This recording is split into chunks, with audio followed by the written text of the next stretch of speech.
haya matamshi yanayotolewa mnaweza kuyaona kama ni matamshi madogo madogo, lakini madhara yake ni makubwa.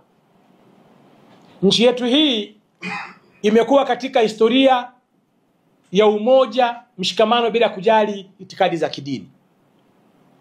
Leo kiongozi yoyote anapotoa tamko kushambulia dhehebu jingine, dini nyingine, kwa kweli ni muombe sana kiongozi wa namna hiyo. Lakini pia viongozi hao wajue pia kwamba na sheria zipo.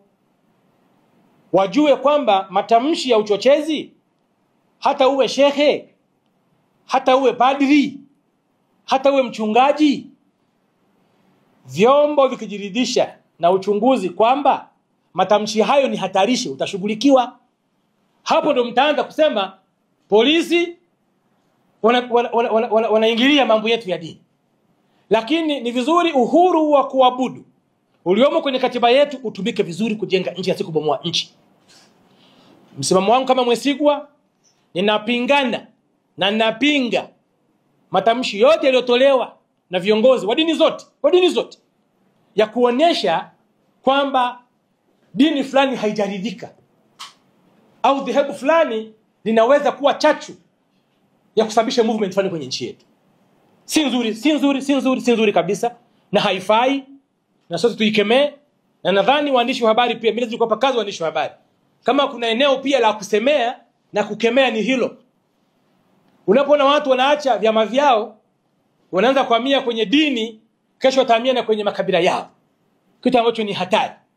Na niwaambie viongozi wa dini, inawezekana msifahamu, lakini hizo pia ni mbinu za kujenga nyufa kwenye nchi yetu. Hawa wenye nia ya kupasua nchi yetu wanatafuta kila sehemu yenye mwanya. Wakiona kwenye dini kuna mwanya, wanapita huko. Wakiona kwenye siasa kuna mwanya, wanapita huko, ili mradi mwanya umepatikana. Sasa ninyi mnaweza mkasema, sidhani hayo matamshi kama yanafurahisha yoyote, na sidhani kama kuna mtu anaweza kufaidika na matamshi hayo, na sidhani kama nchi yoyote ishe kufanikiwa kwa kutofautiana. Naamini jamii yoyote, nchi yoyote inafanikiwa kwa kuungana, kwa kusikilizana. Nini mashahidi? Sisi hapo wa Tanzania, Muislamu anaoa Mkristo, Mkristo anaoa Muislamu, asiyekuwa na dini naye anaoa. Ndio jamii yetu tumeishi hivi. Na tumekuwa na utulivu mkubwa sana. Sasa leo inapokuja hii, mimi umekuja hapa mwandishi wa habari, hata dini yangu huijui, na huna mpango wa kuniuliza. Na mimi siwezi kukuuliza dini yako wala kabila lako. Kwa sababu gani? Kwa sababu katika misingi ya kujenga umoja na mshikamano tuliojengewa na waasisi wetu ni kuepuka mambo hayo ya kutambuana kwa matabaka mbalimbali. Kwa hiyo niwaombe viongozi wa dini, huu mchezo wanaoanza mchezo mbaya sana. Ni mchezo mbaya ambao unaweza kugharimu taifa letu. Lakini pia vyombo vyetu vya ulinzi na usalama ni vyombe pia, na vyenyewe visifumbie macho matamshi hayo.